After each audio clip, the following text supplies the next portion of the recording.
Shalom, Bapak Ibu, Saudara yang dikasihi Tuhan. Salam sehat untuk kita semua dalam acara renungan malam. Dan sebelumnya saya mengajak kita untuk berdoa terlebih dahulu. Mari kita berdoa. Bapa kami yang bertakhta di kerajaan surga, terima kasih Tuhan atas berkat dan bimbingan-Mu. Acara renungan malam dapat kami laksanakan penuh dengan sukacita dan penuh dengan kedamaian. Biarlah Tuhan Roh-Mu yang kudus yang ada di hati kami masing-masing, sehingga firman-Mu yang akan kami baca dapat kami laksanakan sesuai dengan kehendak-Mu. Di dalam nama anak-Mu Tuhan Yesus Kristus kami berdoa dan mengucap syukur. Amin.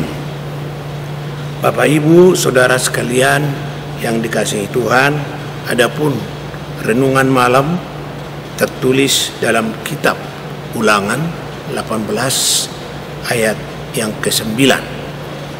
Kitab Ulangan 18 ayat yang ke-9 demikian bunyinya: apabila engkau sudah masuk ke negeri yang diberikan kepadamu oleh Tuhan Allahmu, maka janganlah engkau belajar berlalu sesuai dengan kekejian yang dilakukan oleh bangsa-bangsa itu.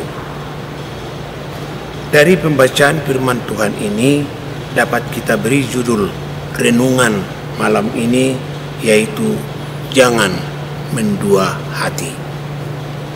Jangan mendua hati.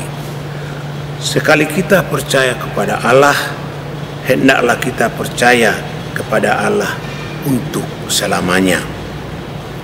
Jangan kita bimbang, sebab orang yang bimbang sama dengan gelombang laut yang diombang-ambingkan kian kemari oleh angin. Orang yang demikian janganlah mengira bahwa ia akan menerima sesuatu dari Tuhan. Seorang yang mendua hati tidak akan tenang dalam hidupnya. Dapat kita baca di dalam Yakobus 1 ayat yang ke-6 sampai dengan ayat yang ke-8. Dalam nas renungan ini kita melihat bagaimana Allah mengingatkan bangsa Israel supaya mereka tidak tergoda dengan patung-patung berhala. Mereka diingatkan oleh Allah ketika nanti mereka memasuki tanah Kanaan, supaya mereka tidak lupa kepada Allah. Apakah yang diperintahkan oleh Allah kepada mereka setelah mereka sampai di tanah Kanaan? Bapak Ibu, Saudara sekalian yang dikasihi Tuhan, ada 3. Yang pertama, janganlah engkau belajar berlaku sesuai pekerjaan yang dilakukan oleh bangsa-bangsa itu. Itu yang pertama.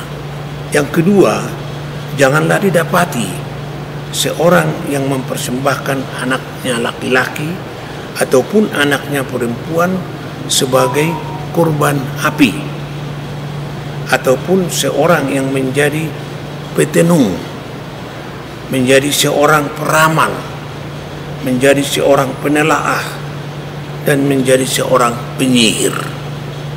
Yang ketiga, seorang penantera ataupun seorang yang bertanya kepada arwah atau kepada roh perhambaan yang sudah mati. Dan bagi orang-orang yang percaya terhadap arwah orang-orang yang sudah mati, mengapa Allah melarangnya? Karena itu adalah merupakan kekejian bagi Tuhan. Mereka harus tetap hidup sebagai bangsa yang kudus walaupun mereka berada di tanah Kanaan. Mereka harus tetap melakukan kehendak Allah. Yang diinginkan Allah adalah hidup dalam kekudusan. Sekali lagi saudara-saudara, yang diinginkan Allah adalah hidup dalam kekudusan. Tentunya mempersembahkan tubuh kita ini sebagai persembahan yang hidup kepada Allah. Tidak memberikan diri untuk pencabulan, tetapi menyerahkan tubuh kita ini, membuat tubuh kita ini menjadi tempat roh Allah bersemayam. Tuhan memberkati. Mari kita berdoa.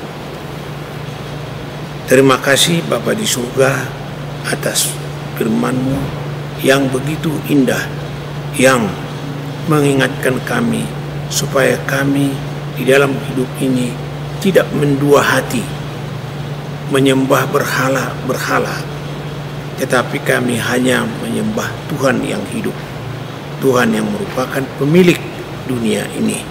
Terima kasih Tuhan, sertai kami di dalam melaksanakan kegiatan-kegiatan kami. Di dalam nama anak-Mu Tuhan Yesus Kristus kami berdoa dan mengucap syukur. Amin.